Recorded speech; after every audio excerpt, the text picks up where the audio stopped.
Okay. So I've got kind of interesting setup with my computer. So sorry if it looks weird that I'm on two screens, but hi, thanks for joining today. This is an officer transition workshop as we are in the season that we should start thinking about transitioning to next year's officers. So if you're here, you might be a new officer, an old officer, and wanting to learn more about that in your student organization. So thanks for joining. And I first want to start off knowing who's in the room. So can you please put in the chat maybe whether you are, let's see, what your org is and what your position is, and maybe if you're an outgoing or incoming org officer.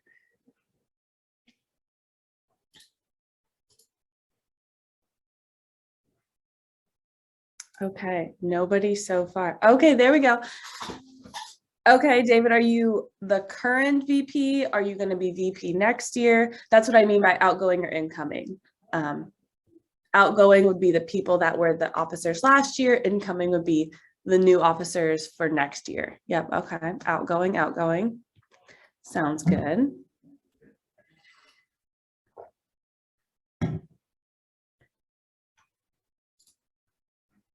Okay, let's go ahead and keep moving.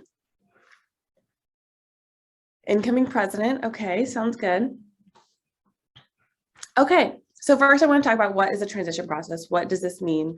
This means the time period between when old officers are moving on from their position, whether that means you're graduating from UHCL, moving on to bigger and better things.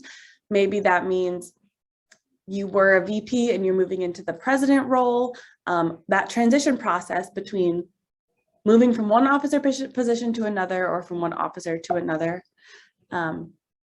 I call it passing the baton. Oh, we have some more people joining us.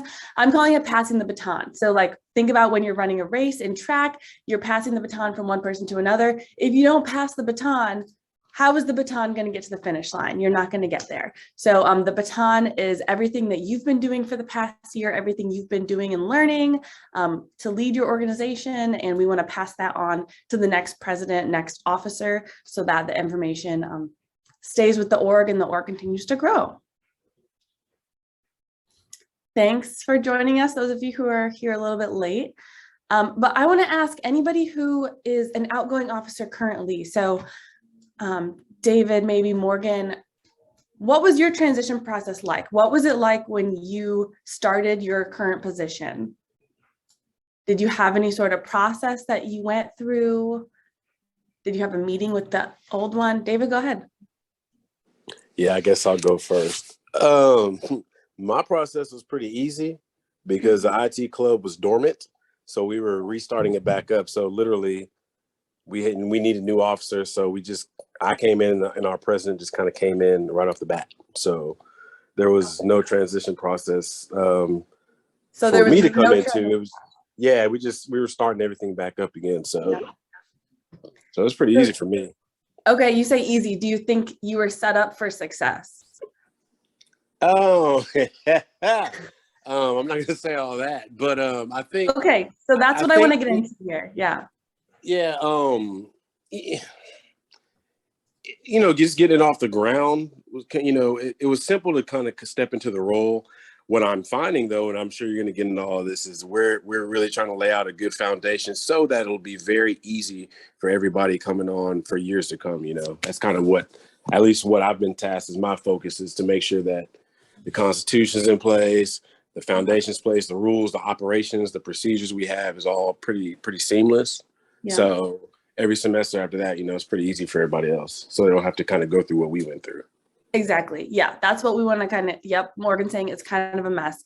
These past 2 years, what I'm hearing from a lot of student organizations is that I was just this student organization dropped from the sky and landed in my arms, and I picked it up and I'm trying my best, but I definitely was not set up for success in my current role. That's what I'm hearing over and over again from student organizations. And now we're at a place where we want to get them back up and going. So a good transition process is how we're going to do that. So things don't fall into another person's arms and they have to go through what you went through.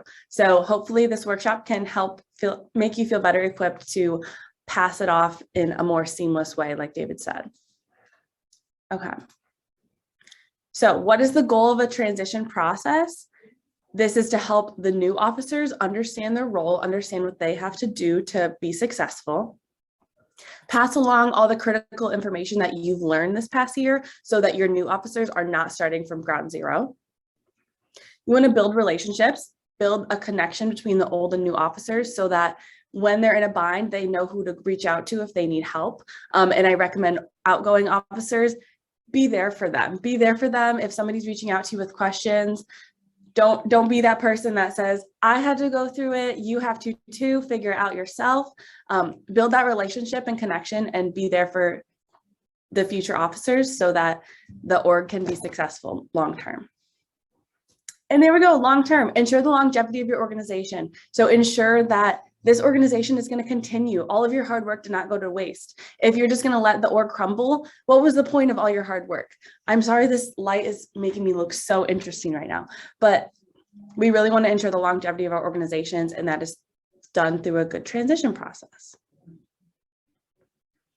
Okay, so your first step when I'm saying transition is we need to hold an election. How are we going to get new officers? My first biggest tip would be hold an election.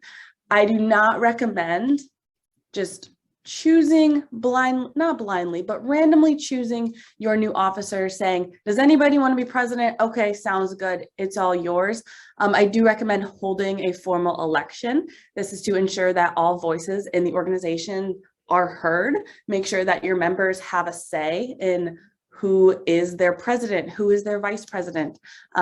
Really getting that buy-in of allowing people to vote for their leader. We see it with the United States government. It's how government and organizations should work. People should have a voice in who their leader is. And then I would recommend giving those running the opportunity to tell the group why they're running. This could be done in multiple ways. You could hold a meeting where you have all of the people running for different positions give a short speech, give a speech to the group as to why they want to be a leader in the group. Let them hear about why and not just use their biases and presumptions about those people to vote. This could be done through having everybody write a small essay and distribute it through the group. If you can't get everybody together in the same room at one time, you could do it that way. And then I would recommend holding an anonymous vote. Again, everybody has different comfort levels with speaking their own opinion. Having it anonymous makes so everybody can speak their mind and be honest with who they want to vote. This can be done various ways. There is a feature on Get Involved, which I can talk more about later if anybody's interested, where you can hold an election through Get Involved. You can also use a classic Google form or something like that. There's so many resources out there to hold an anonymous vote. You could also just do a classic, write it down on a piece of paper and put it in a bucket. And then I would recommend assigning a neutral third party to oversee the voting.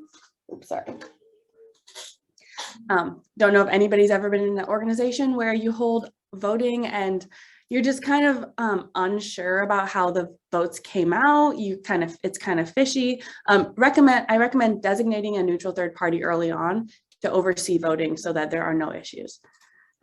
This could be an outgoing officer, somebody that everybody trusts and agrees upon. This could be your faculty or staff advisor, and I'm here to help if you need that neutral third party to step in.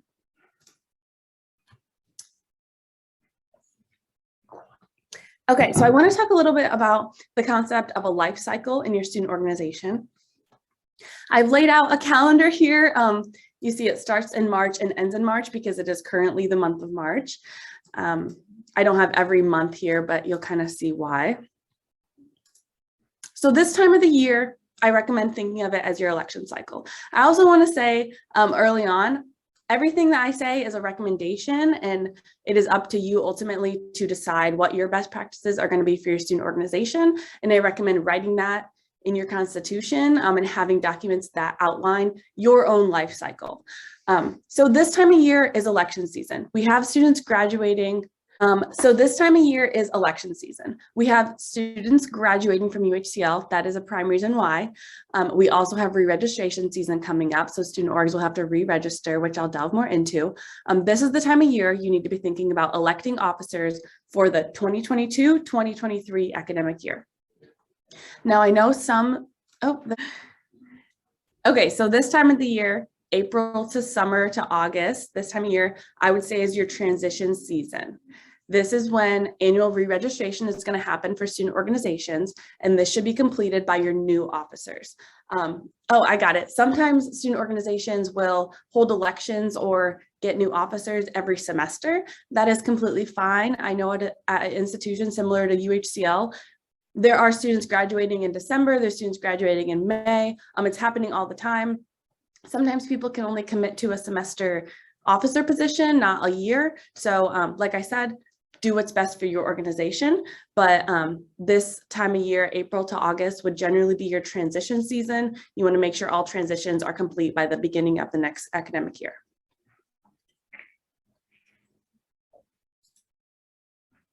Okay. Then we're going to think about recruitment. Now that we have our new executive board, they are all trained during their transition season, they're ready to go. We want to think about recruiting new members. I align this with our student involvement expos that happen in August and January. And then I also put a little background of green because this can be happening at any time. You can be recruiting new members anytime. And like I said, UHCL is a school where there are students just randomly looking to get involved. A lot of students are coming in January. You want to make sure to think about getting that January incoming class, making sure they can get involved in your organization. And I've marked your active season mainly August to May. That's the school year. But if you want to do stuff during the summer, do stuff during the summer. Every org is different, but you're under no obligation. And there's a red dot. That's where we're currently at. We're at the end of March heading into April. So if you haven't started your elections and thinking about transition, now is the perfect time to do so. Like I said, every org should develop their own life cycle. Think about what that looks like for you. Think about when your organization is going to hold elections every year, when you're going to transition officers, recruit new members, and when you're going to do the actual things of being a student organization, not just the logistics of making it happen. When are you going to host your meetings? When are you going to plan your events? Do you go to a conference every year? When are those things going to happen? And how do they align with the other pieces?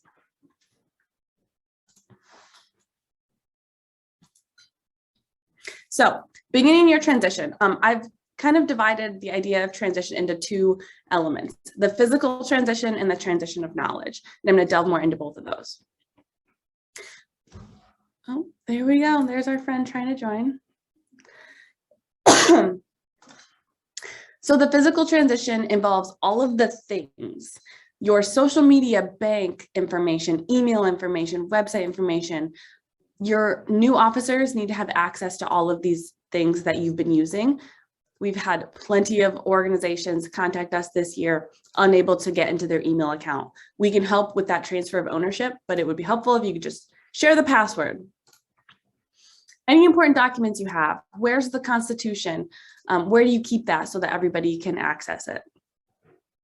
All the information that they need, like important people and contact information. Do they need to get in touch with the advisor, introduce them as the new primary contact?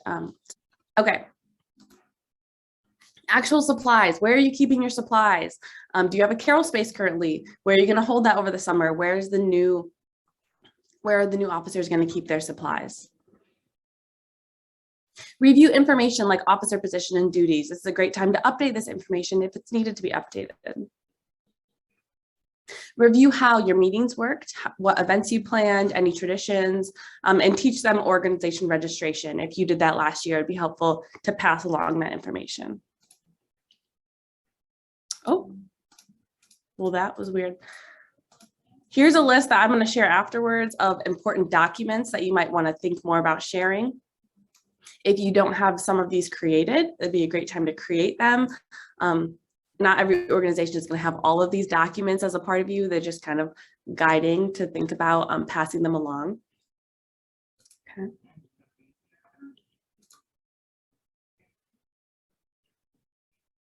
Okay, so thinking about transition of knowledge, I recommend having a meeting, sitting down, old officers, new officers, whether this is a big group meeting with both executive boards or one-on-one meetings with each officer positions and they're old and new.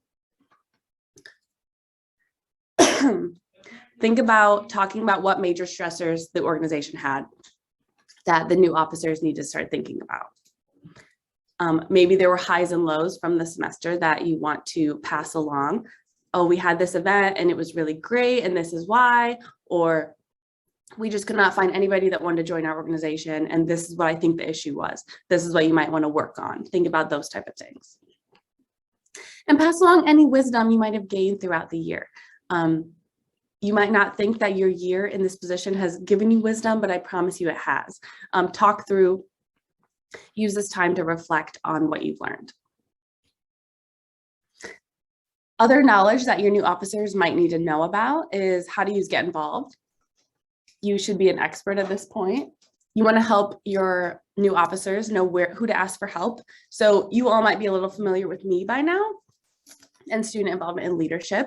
Let them know that we're here to help them with anything they might need to lead their organization as you are departing.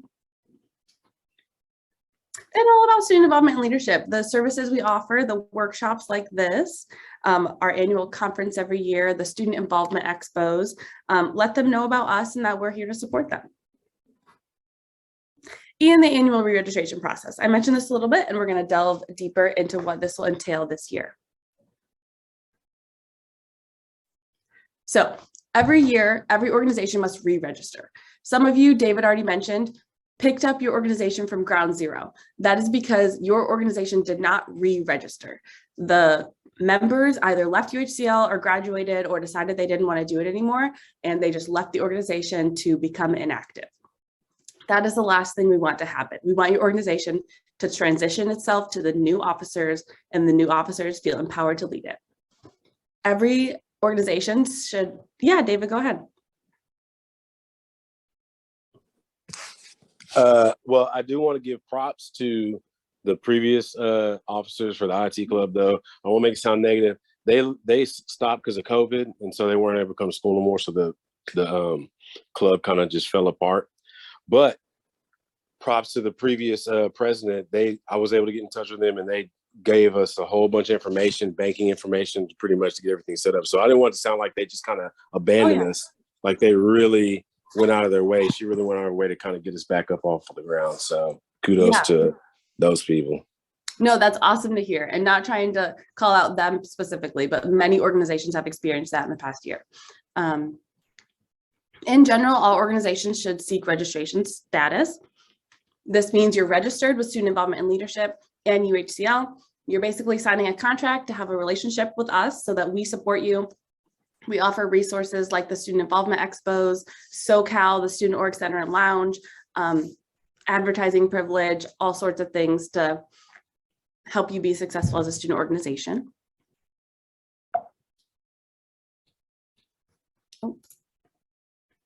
Comes with many benefits. Just to FYI, the registration process is something that new officers should oversee. So your officers for the 2022-2023 year or fall 2022, they should be completing this process, not outgoing. So this process will go through policies, procedures, benefits of being a student org, tips for leading your student org. It would not make sense for your old officers who are graduating or not a part of this university anymore to complete that process. This is for new officers. Now, what could be helpful as outgoing officers, if that includes you, is to lead them through it, kind of help them log on, help them walk through the registration form on Get Involved. If they need that support, be there for them. But you yourself should not be the ones completing this process.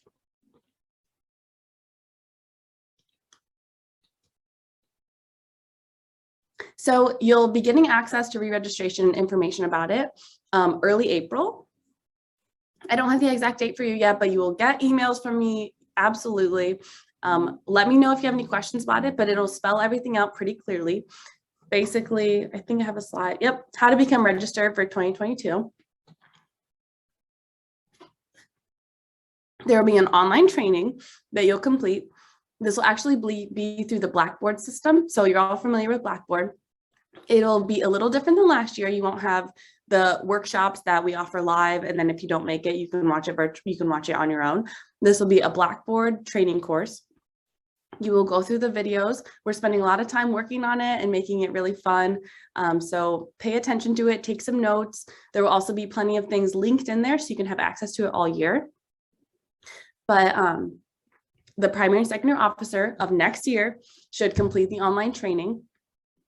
And then one person should complete the online registration form. You can work together as a group. Some of you might have done that this year. I definitely recommend it, but overall assign one person to complete the form. And then you'll wait for your official status update from our team. We'll review your forms, keep an eye on who's completed the training and when, and then send an official update. New officers, here are some recommended questions that you should be asking when meeting with your old officers.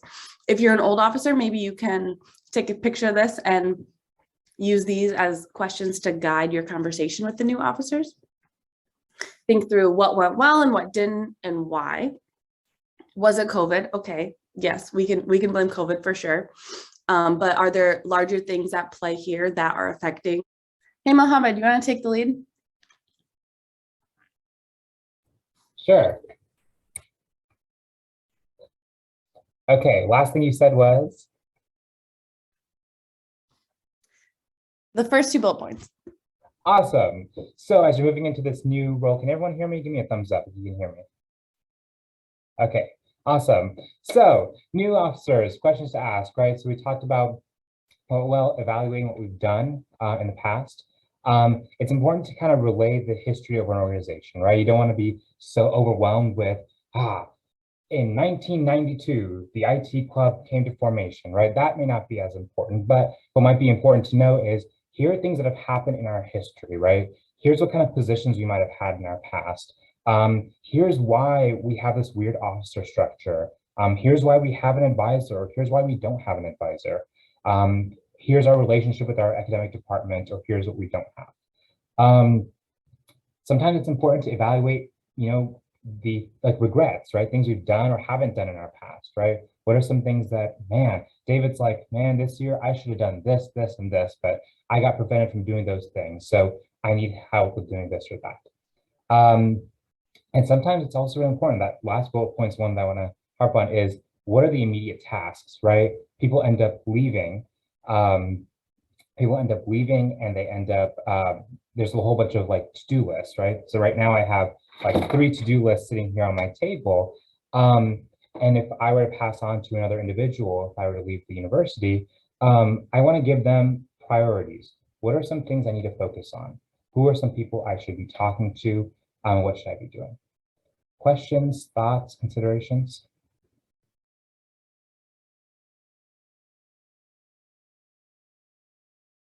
All right. Our next step, we want to touch base with our advisor. So by a show of thumbs up or by other things, or just a hands up or whatever, how many of your organizations have an advisor? 1, 2, 3, 4, okay, 5, okay. I see, okay, so at least half of the organizations here have an advisor, right? You want to reestablish those expectations from the get-go, right? So we don't want to just be sitting here and saying, I'm pretty sure, Professor Taylor is going to be our advisor next year, right? Or Shelby is going to be our advisor next year, right? Or whoever.